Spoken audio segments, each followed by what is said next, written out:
Bonjour à toutes et à tous, et on se retrouve aujourd'hui pour une nouvelle vidéo Yu-Gi-Oh! Deck Profile du deck Fu Vagabond Breeze, donc Flanderies en anglais.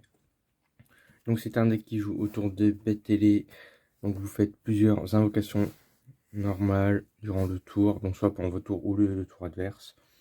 Je vais vous expliquer tout ça, mais dans un premier temps, on va voir donc les ratios. Donc cette compo, je l'ai testée en conditions réelles, elle a très bien fonctionné. Donc voilà, donc je joue une seule fois un des deux boss monsters.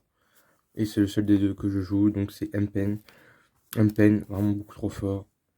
Il... il permet d'aller chercher une magie ou piège sur Vagabond Brise.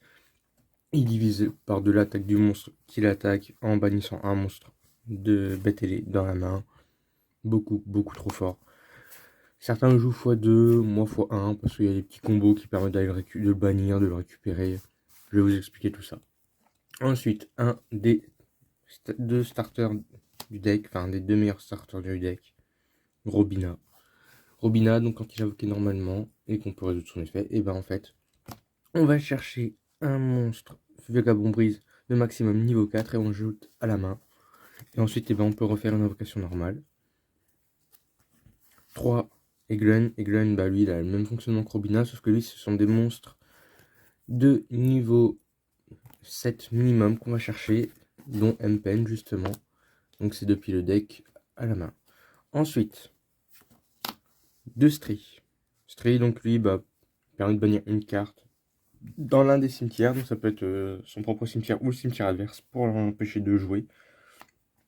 Et surtout, eh ben, il permet aussi de refaire donc une invocation normale. Donc je vous dis, ça va super vite, hein. On peut faire 3-4 normes par tour.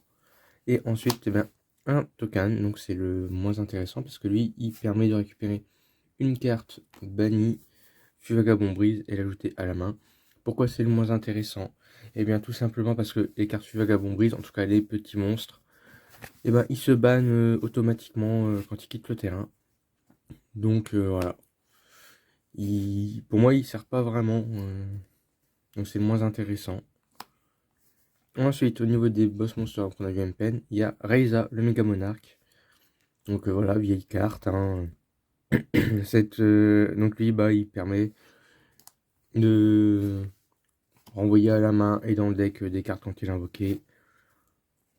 Vraiment beaucoup, beaucoup trop fort.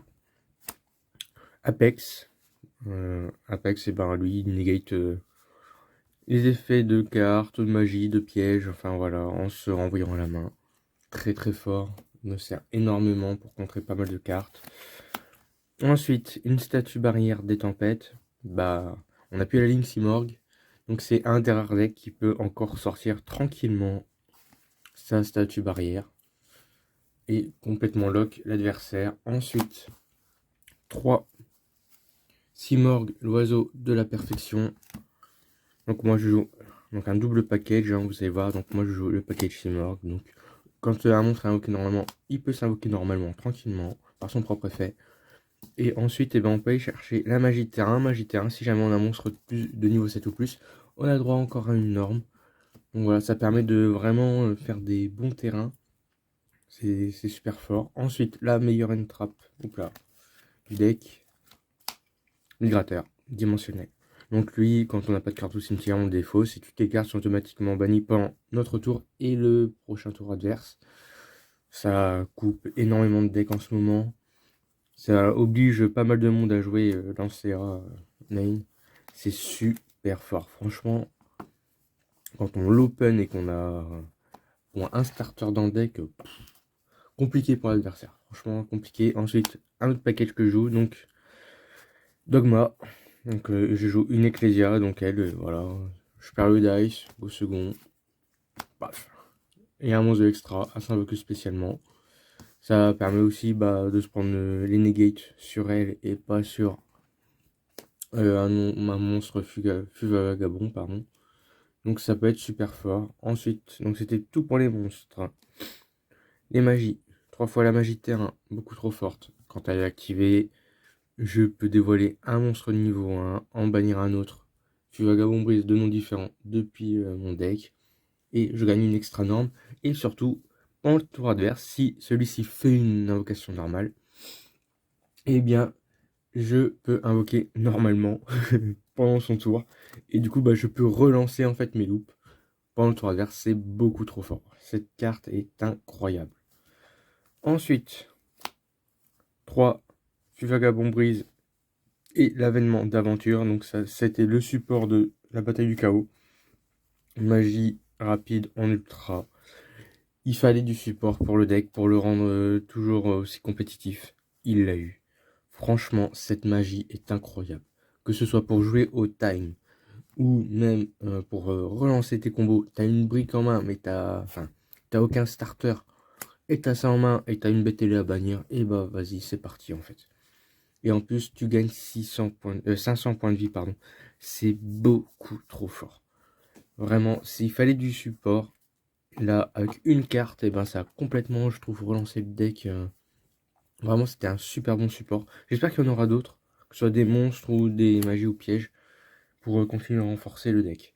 Ensuite, une fois la magie continue, donc puis Vagabond Brise et vent inexploré, je m'en suis pas beaucoup servi pour le coup, parce que bah mon adversaire est tellement bloqué que... En fait, j'ai déjà tous mes gros monstres sur le terrain, donc ça me sert pas.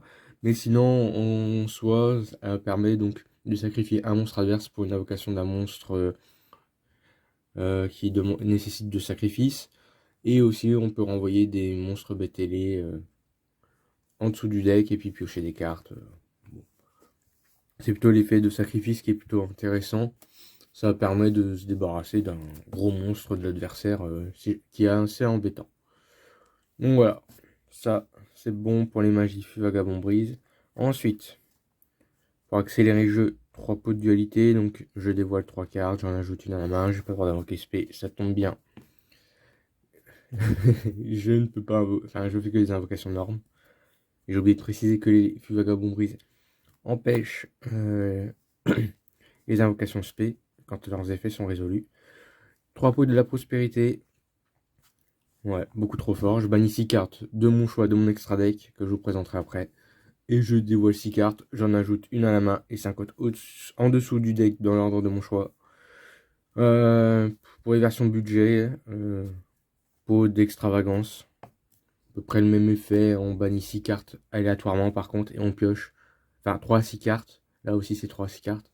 Sauf que là ce sera aléatoirement et surtout euh, bah on pioche une ou deux cartes, on dévoile rien du tout. Voilà. Terraformation, pour aller chercher soit mon terrain Vagabond, soit mon terrain Simorgue. Bon, généralement j'ai plutôt cherché mon terrain Vagabond. Hein. Sarcophage doré.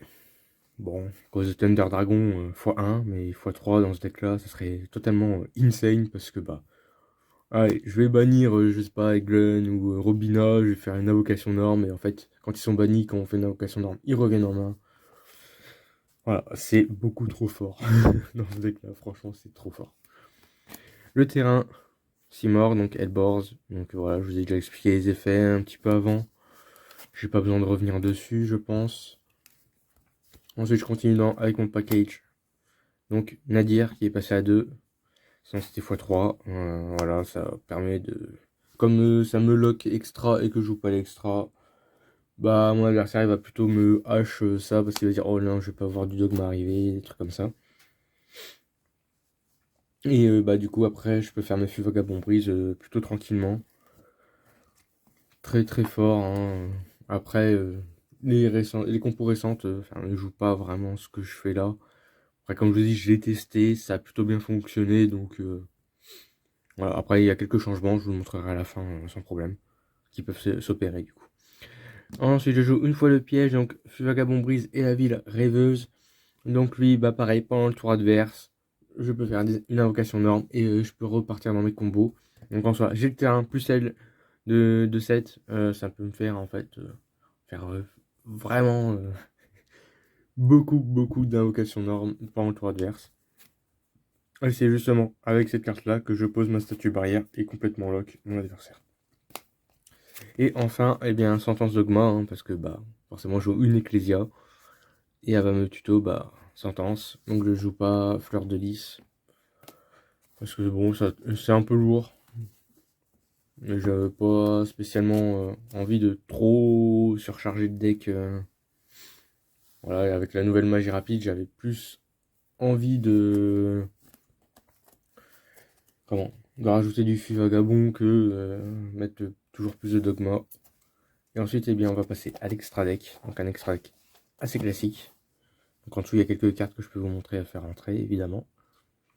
Donc Entes, ouais, bon bah avec Nadir, pour aller sauver Ecclesia, puis en plus de ça, elle pète une carte quand elle va au cimetière, très très forte. Titaniclad, voilà, c'est pour aller chercher une Ecclesia aussi avec Nadir, enfin, ou détruire avec Sentence.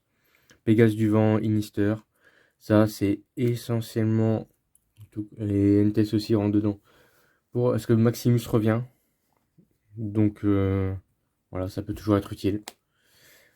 Structure Psy Omega, ça m'est déjà arrivé de faire d'avoir eu un Nadir qui a été, j'ai eu un Nadir. Derrière, on m'a fait Maximus. J'ai envoyé mon Seigneur Structure Psy et j'ai pu renvoyer mon Entes dans l'extra deck pour le réutiliser si besoin. Voilà, c'est un petit moyen de pression parce que Entes malheureusement j'ai que x1. Sinon, j'aurais bien joué x2 dans l'extra, mais voilà. Faut faire des choix. Je vais essayer d'en trouver un deuxième de Entes parce que c'est un petit peu embêtant. Mais bon. Ensuite, donc un petit package d'Irilusque. Donc là, je joue Rossignol x2. Donc il y en a un des deux qui est généralement fini pour le pot de prospérité. Donc c'est parce que vous avez bien vu, tous les petits monstres qui sont niveau 1. Ensuite, je joue Rossignol d'Assembleux. Donc pareil, surtout pour les effets que je prends. Après, je les invoque pas plus que ça. Donc voilà, généralement, je continue à faire des normes pendant le tour adverse. Et après, pendant mon tour, en fait, juste à faire une invocation normale. Et j'ai ce qu'il faut pour passer mon adversaire à tous les niveaux. Donc ça a été plutôt rare que je m'en serve. Donc je joue ensuite une magicienne, c'est Dafana. Il y a beaucoup qui la jouent x2. Personnellement, x1, je trouve que c'est largement suffisant pour le moment. Sachant que mon extra deck, il est pas complet malheureusement. Sinon, x2, ouais, pourquoi pas. Et du coup, en fait, elle est jouée parce que quand un monstre Xyz a attaqué, elle sort en club dessus. Et dessus, je mets Zeus. Alors bon, je vous cache pas que j'ai joué la secret, mais quand j'ai eu Ultimate, je l'ai remplacé tout de suite pour la vidéo. Voilà. Parce que moi j'adore les Ultimates, et trop fort. Zeus, je présente pas en une des meilleures cartes X6 du moment, si ce n'est la meilleure. Ensuite, un package de Link, donc le renonce anima, donc un monstre niveau 1, target un monstre qui est là en face. Voilà, ensuite, du Très Brigade. Après tout, je joue des bêtes, des bêtes télé, et ça prend un peu de tout. Donc je joue 2 fois Ferrigite, 2 fois Choureg. Bon, je les invoque pas, hein, ça me sert surtout de miam miam à mes pots ou pour ma sentence, pour passer un gros monstre. Et enfin, le soldat du lustre noir, soldat du chaos. Donc ça c'est au cas où, si j'ai besoin pour les OTK. Donc voilà, c'est pas incroyable, hein, mais ça reste utile. Ça m'a déjà servi pour bannir un monstre que je pouvais pas passer justement. Et derrière, j'ai pu enchaîner, donc c'était cool. Et enfin là, donc cette partie-là, ça va être les cartes que vous pouvez remplacer, donc mes différents packaging. Donc c'est-à-dire le package Dogma Simorg. Donc par exemple, on peut faire entrer Œil d'Aigle, donc Altergeist, un cas eu du support récemment qui est très fort. Et bien voilà, avec cette carte-là, c'est un Denko CK en gros. Et en fait, dès qu'il est là, l'adversaire peut activer aucune carte piège. Donc c'est beaucoup trop fort. Moi, je trouve ça vraiment, vraiment fort. Donc voilà, ça c'est une carte qui peut rentrer facilement. Voilà, ça s'adapte en plus au deck de l'adversaire. Ensuite, jouer troisième perme. Une perme, voilà, je go second. Je peux la jouer directement depuis la main, annuler les effets d'un monstre qui me fait chier sur le terrain adverse. Voilà. C'est hyper fort, donc ça serait x2, x3. À voir. Cross out, désignator, donc désignator de la suppression. Elle aussi, ça serait à jouer x3.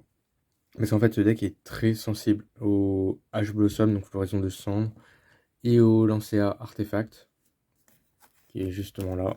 Voilà. Donc en gros, l'adversaire fait une hache ou fait une Lancea. On chaîne ça, on bannit et ça annule les effets. Et à peu près dans le même style, et un peu plus vieux. Appelé par la tombe, donc pareil, l'adversaire fait une Lancea, on lui bannit, on annule les effets. Voilà. En tout cas, j'espère que cette vidéo vous aura plu.